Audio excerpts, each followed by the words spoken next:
तो आज जो हम लोग पढ़ने वाले हैं क्लास 9 इकोनॉमिक्स चैप्टर 6। यह जो लेक्चर दूसरा है, इससे पहले लेक्चर 1 अपलोड हो चुका है। यदि आप लोग उसको नहीं देखे हैं तो एक बार उसको देख लीजिएगा।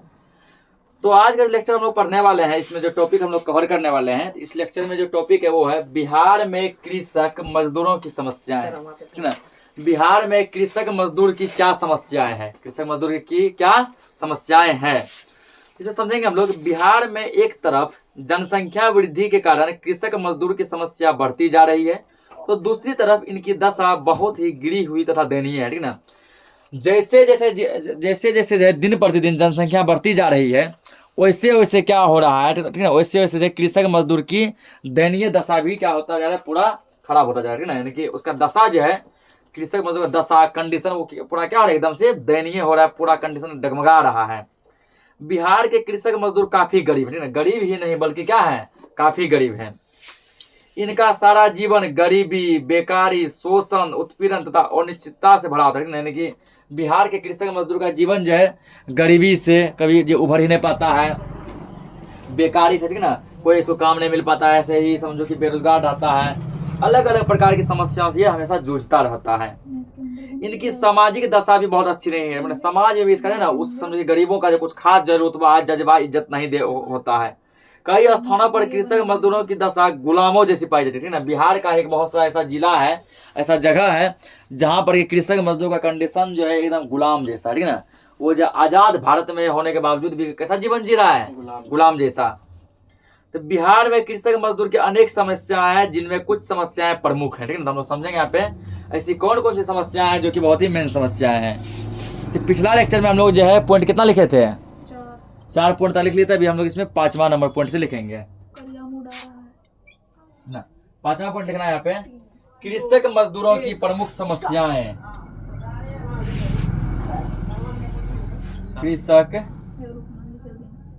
कृषक मजदूरों की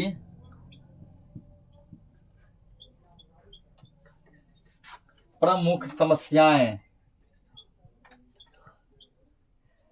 प्रमुख समस्या, ठीक ना। कौन कौन सा समस्या उत्पन्न होता है, ठीक ना, कृषक मजदूर का कौन कौन सा समस्या उत्पन्न होता है। तो समझो यहाँ पे समस्या बहुत ज्यादा है। पहले हम लोग पॉइंट को लिख लेते हैं, फिर बारीकी से सभी पॉइंट पे हम लोग डिस्कस करेंगे और सबको समझेंगे, समझ जाता है, ठीक ना। पहला जो पॉइंट लिखेंगे हम लोग वो है कम मजदूरी, कम मजदूरी, ठीक ना। ये सभी वो पॉइंट है जो कि कृषक मजदूर जो है आए दिन रोज जो है अपने दैनिक जीवन में झेलते रहते हैं। दूसरा है मौसमी रोजगार,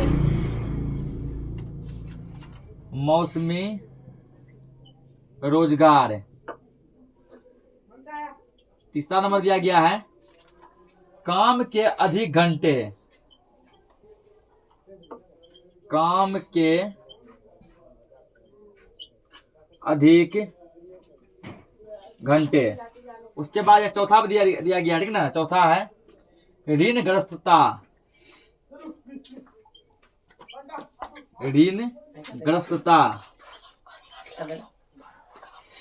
ग्रस्तता।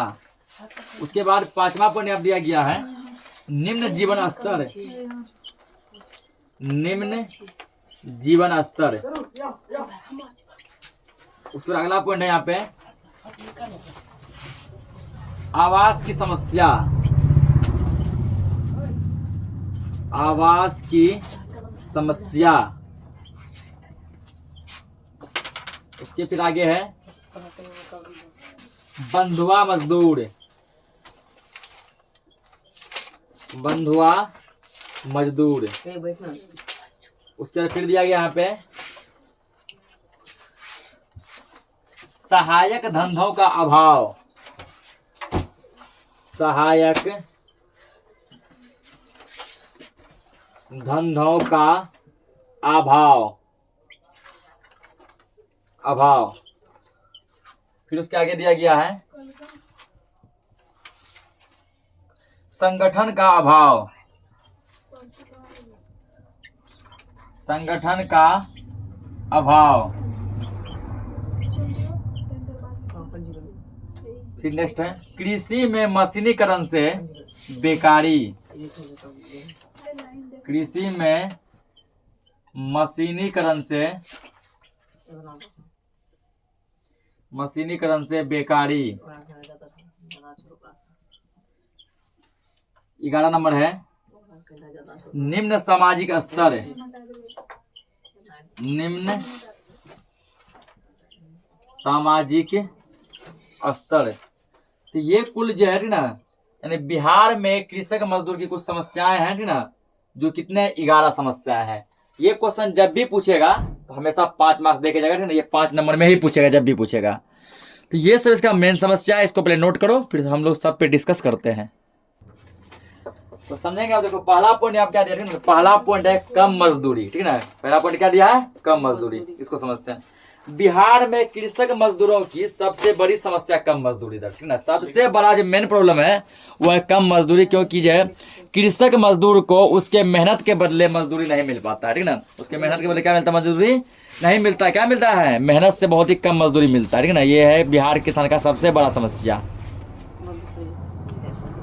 ठीक है। विभिन्न सर्वेक्षणों से पता चलता है कि इन मजदूरों के द्वारा अत्यधिक कार्य के बावजूद भी इन्हें मजदूरी बहुत ही कम दी जाती है ना। बिहार में क्या किया जाता है, तो बिहार में क्या करवाया जाता है, तो बिहार में जो काम अत्यधिक करवाया जाता है, काम बहुत करवा कर जो बदले में मजदूरी बहुत ही कम मिलता है। इसीलिए बिहार के किसान, बिहार के लेबर, बिहार के मजदूर क्या करते हैं, बिहार में काम करना पसंद नहीं करते हैं ठीक है ना, बल्कि अदर स्टेट में जाते हैं। अदर स्टेट में जब वो उसी काम को करते हैं जो काम की वो अपने बिहार में करते हैं, वही काम जब वो दूसरे राज्य में जाकर करते हैं ना, तो उसको अच्छा खासा क्या मिलता है, अच्छा खासा उसको सैलरी मिलता है ना, अच्छा खासा पेमेंट मिलता है। यहाँ यदि उसको जो है मजदूरी 400 मिलता है, तो वही काम यदि जाके वो दूसरे राज्य में उतना ही घंटा करता है, बदले में 800 मिलता है, 900 मिलता है, 600 मिलता है ना। बिहार से ज्यादा मिलता है। इसलिए बिहार का मजदूर क्या करता है, बिहार में काम करना पसंद नहीं करता है। जो काम वो बिहार में करता है ना, दूसरे राज्य में भी जाके वही काम करता है, तो बदले में उसको बढ़िया पेमेंट देता है।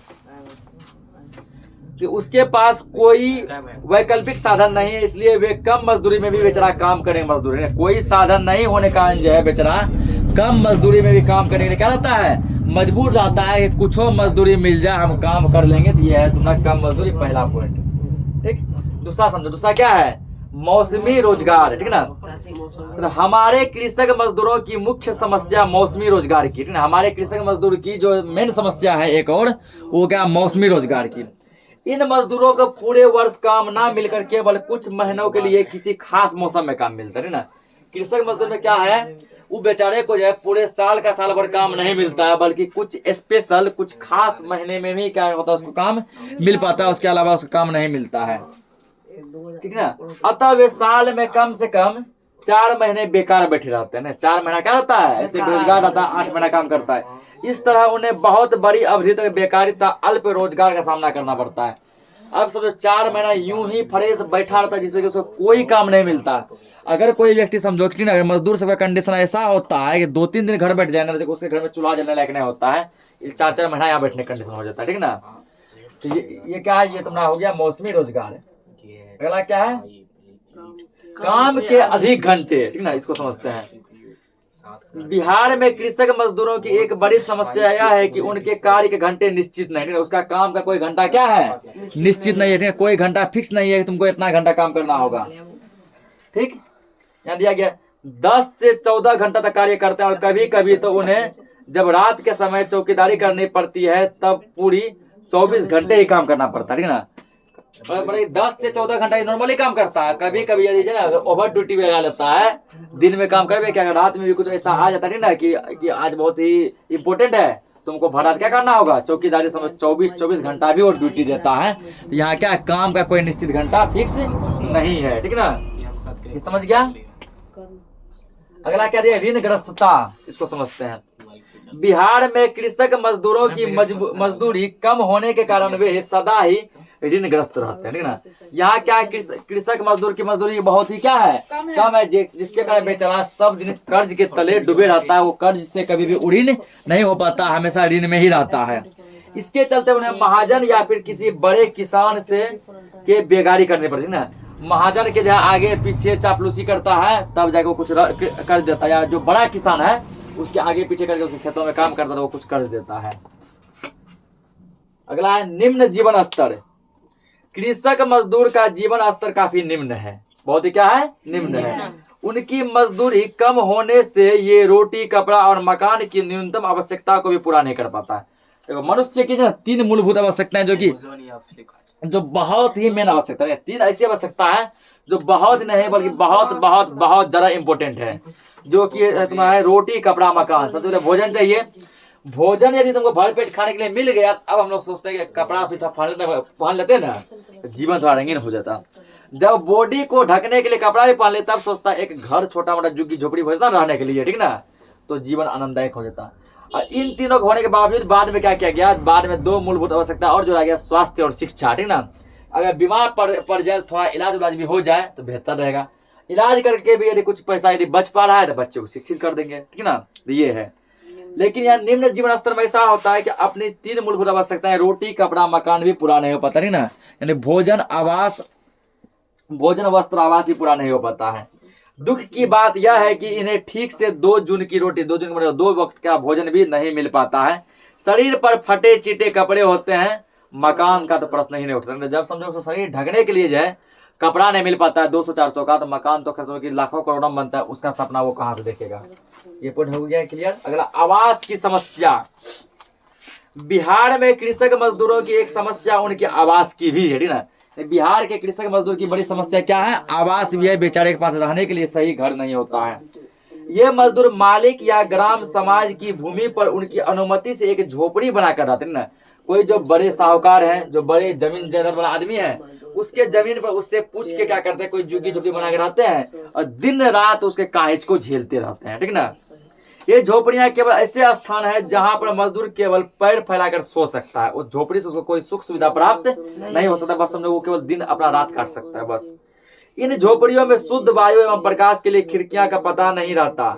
इसके लिए मजदूर एवं बच्चा स्वास्थ्य स्तर धीरे धीरे गिरता चला जाता है, ठीक ना। इन झोपड़ी में जो कोई कहाँ खिड़की होना चाहिए, कहाँ दरवाजा होना चाहिए, इसका कोई पता नहीं रहता है।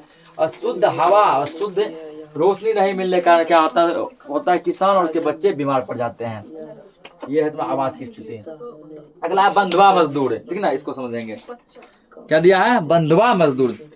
तो ऐसे कृषक मजदूर किसी ऋण के चलते मालिक के यहाँ आज जन्म या ऋण चुकता होने तक भोजन के बदले काम करते हैं, ठीक ना। तो अब बंधुआ मजदूर किसको कहते हैं, उनके काम में परिवार के अन्य सदस्य भी हाथ बटाते रहते हैं, जिन्हें कुछ मजदूरी दे दिया जाता है। ऐसे मजदूर बंधुआ मजदूर कहलाते हैं। बंधुआ मजदूर हुआ, सपोज करो कि तुम्हारे दादाजी, ठीक ना, किसी का क्या किए थे, 10 लाख रुपए कर्ज लिए थे, ठीक है, 10 लाख क्या लिए थे, कर लिए थे। तो दादाजी क्या किए, पूरा जीवन उसके यहाँ काम किए, लेकिन बेचारा उस कर्ज को चुका नहीं पाया, ठीक ना, और उसकी मृत्यु हो गई, ठीक। अब जो उसके बदले फिर जो दादाजी का बेटा है कि तुम्हारे पिताजी भी उसके यहाँ काम करेंगे ना, बदले में पैसा नहीं देगा, केवल तुमको भोजन देगा, 2 टाइम का तुमको भोजन दे देगा, बाकी तुम उसका काम करते रहो जीवन भर। किसके बदले, तो पैसा उठाया था, चुकाते रहो। अगर तुम जो अकेला नहीं चुका पाते ना, तो तुम्हारे कुछ परिवार के सदस्य भी, जैसे तुम्हारी पत्नी, तुम्हारे बच्चे, वो लोग भी क्या करेंगे, वो लोग भी तुम्हारे काम में हाथ बटाएंगे, सब मिलकर करेंगे, तो ऋण जल्दी चुकेगा। अगर तुम समझो कि पूरे जीवन काल में तुम भी नहीं चुका पाया, फिर तुम्हारे आने वाले बच्चे भी उसके यहाँ जॉब करेंगे, ठीक ना। आने वाले तुम्हारे बच्चे भी उसके यहाँ क्या करेंगे, वो भी उसके यहाँ काम करेगा, जब तक किसी ने चुक नहीं जाता है। इसी को क्या कहते हैं हम लोग, बंधुआ मजदूर कहते हैं, ठीक ना। ये बंधुआ मजदूर भूमि के मालिकों से जुड़े रहते हैं और भूमि के मालिक उसका शोषण करते हैं ना। जो जमीन का मालिक होता है उससे जुड़े रहते हैं, जमीन का मालिक उसका क्या करता है, दिन प्रतिदिन शोषण करता जाता है। अगला हेडिंग है सहायक धंधों का अभाव। सहायक धंधों का अभाव, इसको समझो, ठीक ना।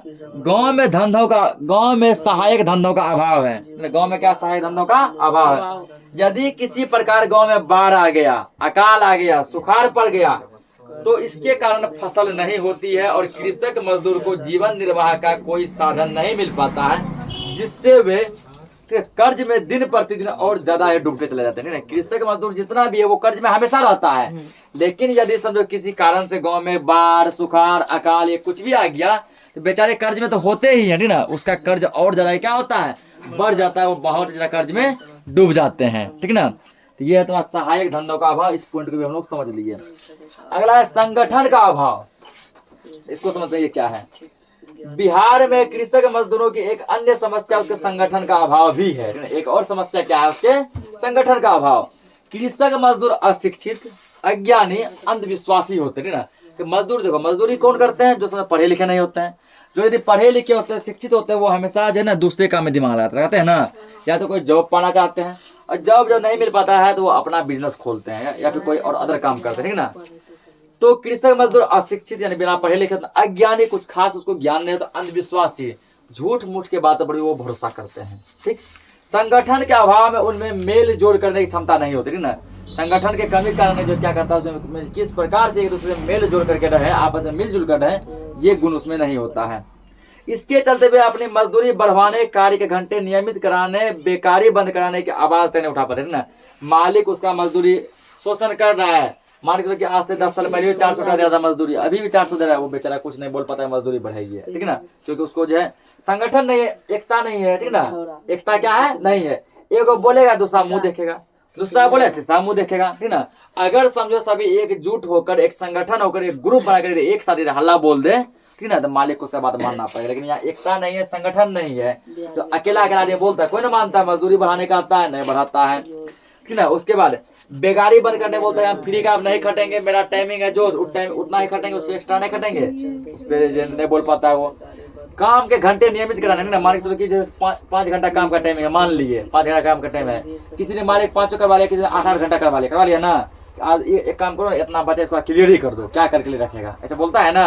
ऐसे बहला फुसला उसको खींचता है, थोड़ा सा बचा इसको खत्म करिए दो आज, ठीक ना।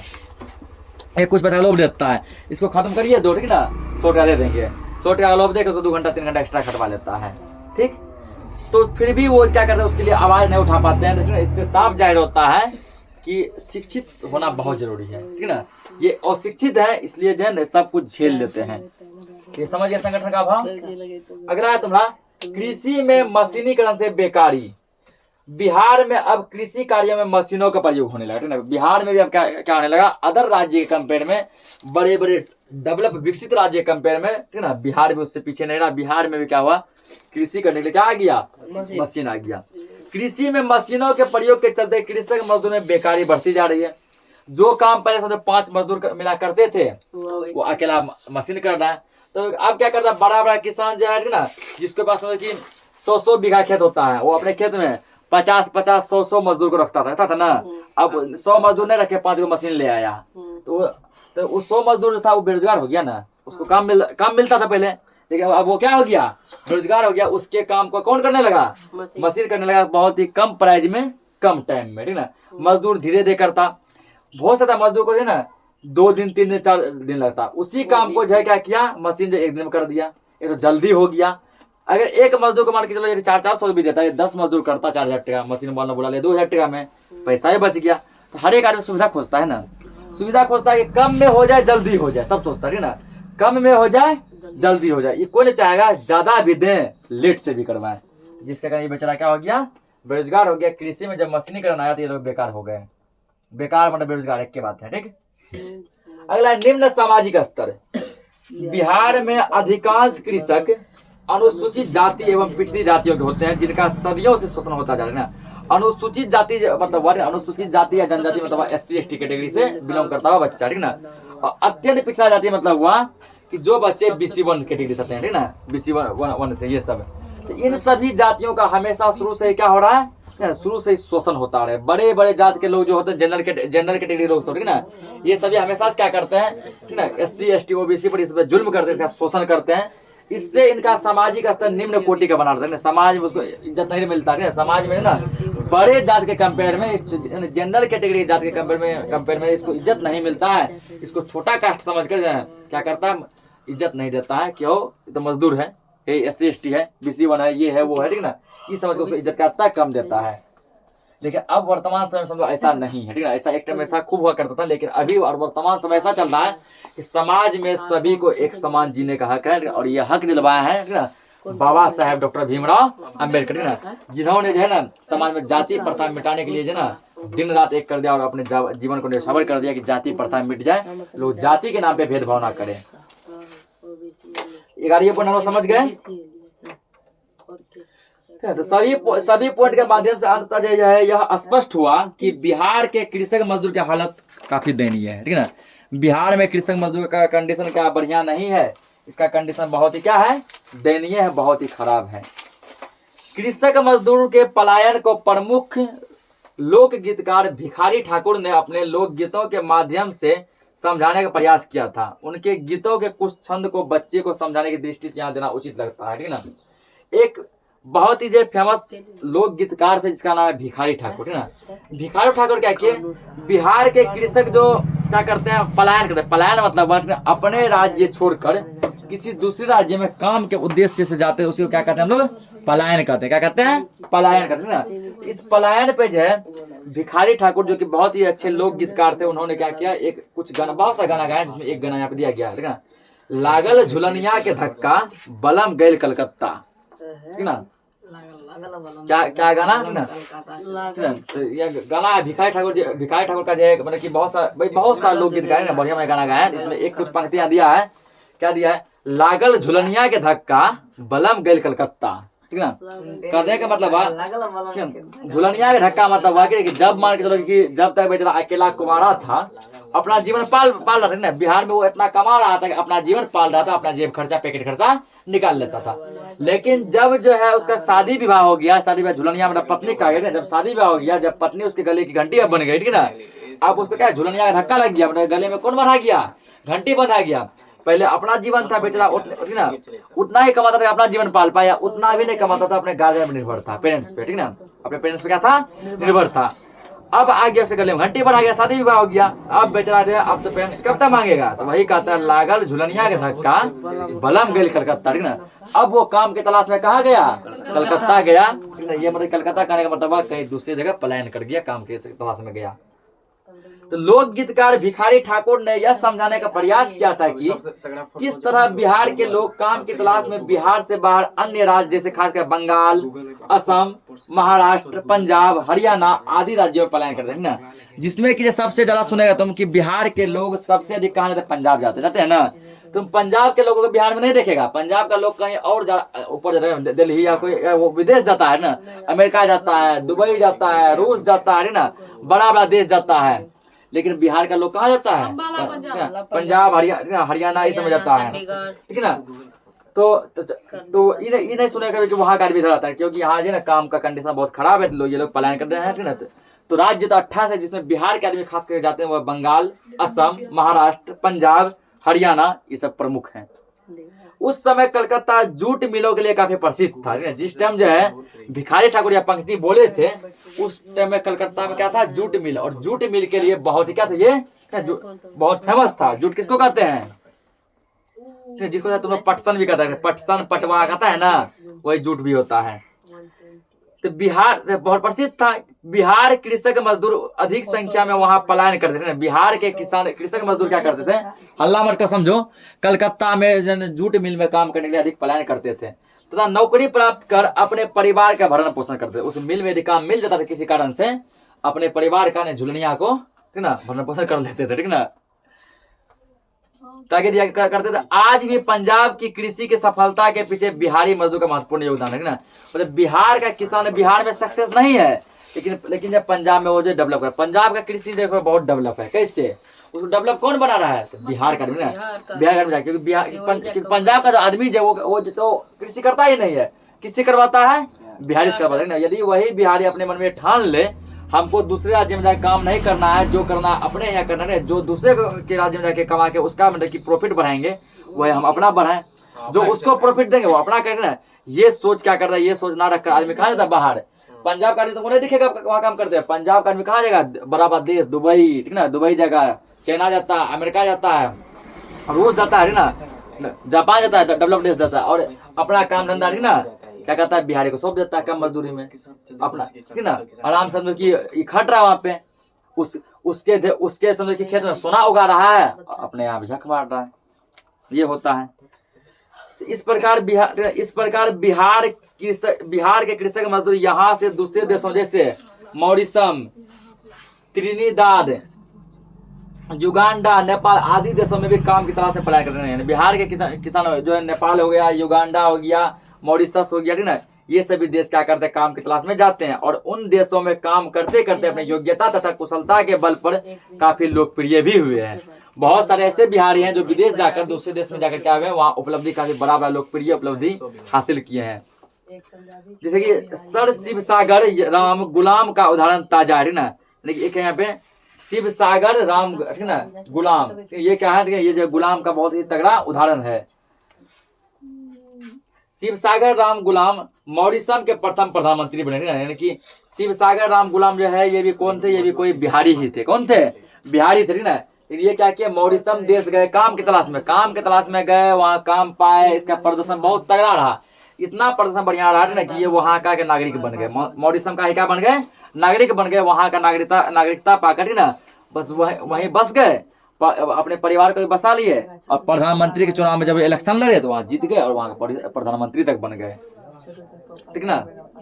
बिहार प्रांत के सहानाबाद, वर्तमान में भोजपुर, पहले था क्या, शाहाबाद, वर्तमान में भोजपुर जिला के हैं, और अपनी राजधानी पटना में अपने बिहार के सपूत के सम्मान में गांधी मैदान के दक्षिणी छोर के सड़क का नामकरण भी इसी के नाम पे है, सर शिव सागर राम गुलाम पथ रखा गया इसी के नाम पर, ना, जो कि बिहारी थे, और जाके जो है मॉरिशस जैसा देश में जाके अपना डंका बजा दिया, वहां के देश का समझो हेड बॉस प्रधानमंत्री बन गए, ठीक ना। तो आगे हम लोग समझेंगे, अब एक कहानी समझेंगे, वो है होनहार बालक की कहानी, ठीक ना। एक होनहार बालक, ये होनहार बालक कोई और नहीं है बल्कि ये होनहार बालक वही शिव सागर राम गुलाम, इसका नाम बहुत लंबा है, सर शिव सागर राम गुलाम, ठीक है ना। इसके बारे में समझो, कैसे किस प्रकार जो है काम की तलाश में जाकर जो है वहां का किंग बन गया। ध्यान समझिए यहाँ पे ना, कुछ सीख मिलेगा कि एक कैसे कोई छोटा सा लड़का, एक लड़का जो है, ठीक ना, काम की तलाश में जो कहा जाता है, काम के तलाश में कहीं बाहर जाता है, वहां जाके एक ऐसा नाम कमाता है, वहां का प्रधानमंत्री बन जाता है। अब प्रधानमंत्री का देश में क्या रुतबा है जानवे करता है, ठीक ना। बिहार राज्य के आज के भोजपुर आरा जिले ने के एक छोटे से गांव में जन्मा एक बालक यह नहीं समझा था कि उसका परिवार अपने बिहार प्रांत और भारत देश का इतना सम्मान दिला पाएगा, ठीक ना। समझे यहाँ पे, एक लड़का था जिसका जन्म बिहार के भोजपुर जिला में हुआ था, ठीक ना। किस जिला में हुआ था? भोजपुर, जिसको वर्तमान में अभी आरा कहते हैं। वर्तमान नाम उसका क्या है? आरा है, पहले भोजपुर नाम था, ठीक। या फिर पहले, ठीक है, पहले आरा भोजपुर, जो समझो आरा भोजपुर एक के है, ठीक, वहां जन्म हुआ। वो ये कभी नहीं सोचा था कि भारत देश के बिहार राज्य के भोजपुर का एक लड़का इतना बड़ा नाम कमा लेगा कि पूरे भारत में जो है उस लड़का का उपलब्धि बढ़ जाएगा, उस लड़का का जो मान सम्मान हो जाएगा, उसकी फैमिली का भी मान सम्मान हो जाएगा। यह कहानी स्वर्गीय मोहित राम गुलाम की है। ये कहानी किसका है? मोहित राम गुलाम, जो स्वर्गीय मतलब इस दुनिया में नहीं है। यह होनहार बालक बड़ा होने पर रोजी रोटी की तलाश करने लगा, ठीक ना। जब ये बड़ा हुआ, जब इसमें फैमिली प्रेशर पड़ा, काम का दबाव पड़ा, ठीक ना, ये रोजी रोटी का मतलब कि तलाश करने लगा, कहाँ कोई हमको काम मिल जाए। गांव में कृषि ही मुख्य पेशा थी। उस समय में गांव में क्या था? सबसे बड़ा मुख्य पेशा क्या था? कृषि। उस समय ही नहीं, आज भी बिहार में लगभग गांव में क्या है? कृषि ही मुख्य पेशा है। गांव में कृषि मुख्य पेशा थी। आर्थिक स्थिति दयनीय होने के कारण उन्हें कुछ समय तक कृषक मजदूर के रूप में काम करना पड़ा था। तो ये लड़का जो था ना, मोहित राम गुलाम, इसका कंडीशन बहुत खराब था, जिसके कारण इन बेचारे को कुछ दिनों तक कृषक मजदूर के रूप में भी क्या करना पड़ा? काम करना पड़ा। लेकिन इससे उनका काम चलने वाला नहीं था, ठीक ना। कृषक मजदूर के रूप में क्या करना पड़ा? ये नहीं कमा पा रहा था, अपने परिवार का भरण पोषण ये नहीं कर पा रहा था। अंततः वे काम की तलाश में मॉरिशस के लिए प्रस्थान कर गए, ठीक है। काम की तलाश में कहाँ चले गए? मॉरिशस। मॉरिशस क्या एक अलग देश है, ठीक है। मॉरिशस क्या एक देश है, वहां चले गए मॉरिशस। अरे मॉरिशस दिया, हाँ। मॉरिशस देश में जाकर वे काम करने लगे और वे मॉरिशस के एक छोटे से गांव में बेलेडीवे, ठीक ना, बेलेडीवे में अपने परिवार के साथ रहने लगे। यानी कि मॉरिशस गए, काम मिला, वहाँ एक गांव था मॉरिशस में, जिस गांव का नाम है बेलेडीवे। क्या नाम है? बेलेडीवे। उस गांव में ये खुद भी रहने लगे और अपने परिवार को भी वहीं पे बुला लिया। सब परिवार वहां सुखी संपन्न रहने लगे। यह परिवार अपनी मेहनत, ईमानदारी तथा काम के बल पर पूरे मॉरिशस की जनता का प्रिय बन गया, ना। ये पूरा परिवार जो है खुद खटते थे ना, बीवी बच्चा सब मेहनत करता था। इतना मेहनती, इतना जो लगनशील था, इतना ईमानदार था कि पूरे मॉरिशस के व्यक्ति का ये लोकप्रिय बन गया। वहाँ हर एक आदमी इसको चाहने लगा, ठीक है ना। सबका ये जनप्रिय बन गया, लोकप्रिय बन गया। स्वर्गीय मोहित राम गुलाम के पुत्र के रूप में शिव सागर राम का जन्म हुआ, ठीक ना। यानी कि मोहित राम गुलाम का बेटा था, जिसका नाम हुआ शिव सागर राम गुलाम। शिव सागर राम गुलाम। यह बालक तो और होनहार निकला। यह बालक जब अपने पिताजी से भी जरा होनहार निकला। पढ़ाई हो या राजनीति, सबसे श्रेष्ठ निकला। पढ़ाई में भी बहुत तेज था, बहुत श्रेष्ठ था, और राजनीति में भी ये बहुत श्रेष्ठ था, ठीक है ना। मॉरिशस का वह एक लोकप्रिय नेता बन गया। धीरे धीरे वो काम करते करते जाए इतना ऊंचा उपलब्धि पा लिया कि मॉरिशस का वो क्या बन गया, एक नेता बन गया। ठीक है ना, एक नेता बन गया, कहा था नेता बन गया। ठीक है, बाद में उन्हें सर की उपाधि दी गई। पहले उसका नाम था केवल क्या, तो शिव सागर राम गुलाम। बाद में जनता का इतना प्यार पाया उसके नाम के पहले सर लग गया, हो गया सर शिव सागर राम गुलाम। ठीक बन गया। तो अब उसका नाम हो गया ये मॉरिशस के प्रथम प्रधानमंत्री बनने का श्रेय सर शिव सागर राम गुलाम को ही गया। ठीक ना, जिस समय ये मॉरिशस देश गए थे उस समय वहां प्रधानमंत्री नहीं हुआ करता था। उस समय मॉरिशस में क्या हुआ करता था, प्रधानमंत्री नहीं हुआ करता था। जिस प्रकार की भारत देश का सबसे पहला प्रधानमंत्री पंडित जवाहरलाल नेहरू बने, उसी प्रकार जब मॉरिशस का सबसे पहला प्रधानमंत्री यही लड़का बना, सर शिव सागर राम गुलाम, जो कि एक बिहारी था। ठीक है ना, और दूसरे देश में जाकर वहां ऐसा उपलब्धि पा के नाम कमा के वहां पर प्रधानमंत्री तक बन गया। आज जिस तरह भारत से महात्मा गांधी को राष्ट्रपिता कहा जाता है, ठीक उसी तरह सर शिव सागर राम गुलाम को मॉरिशस का राष्ट्रपिता कहा जाता है ना। तो एक बिहारी 100 पे भारी। ठीक ना, एक बिहारी जो है किसी देश में जाकर ऐसा नाम कमाया, इतना रुतबा वहां छोड़ दिया ना, ऐसा दबदबा वहां दिया, उस देश का केवल लोकप्रिय ही नहीं बना, जन जन का प्रिय ही नहीं बना, बल्कि क्या बना, वहां का प्रथम प्रधानमंत्री बन गया। अब प्रथम प्रधानमंत्री ही नहीं बना बल्कि उस देश का राष्ट्रपिता बन गया। समझ ना कि अगर हम लोग जीके में भी पढ़े कि मॉरिशस का राष्ट्रपिता कौन है, तो इसी लड़का का नाम आएगा सर शिव सागर राम गुलाम। जिस प्रकार के हमारे देश का राष्ट्रपिता कौन है, महात्मा गांधी। ना, ये लड़का कौन था, एक बिहारी था। तो इतना दबदबा, इतना बड़ा नाम कमा के इतना बड़ा देश का नाम गौरवान्वित कर दिया। एक बिहारी दूसरे देश का राष्ट्रपिता बन गया। अपने पिता की विरासत को असूक्ष्म रखते हुए आज मॉरिशस के प्रधानमंत्री श्री नवीन चंद्र राम गुलाम सर शिव सागर राम गुलाम के सुपुत्र है ना। अभी प्रेजेंट में ये बुक जब भी छपा होगा उस टाइम जो है ना, उस टाइम मॉरिशस का जो प्रधानमंत्री था वो था श्री नवीन चंद्र राम गुलाम, जो कि शिव चंद्र वही शिव सागर राम गुलाम के सुपुत्र यानी कि मोहित राम गुलाम के पोता है ना। ये था एक लड़के की कहानी। तो आज के लिए इस लेक्चर को इतना ही रखते हैं, बाकी डिस्कस हम लोग नेक्स्ट लेक्चर में करेंगे। पलायन क्या है?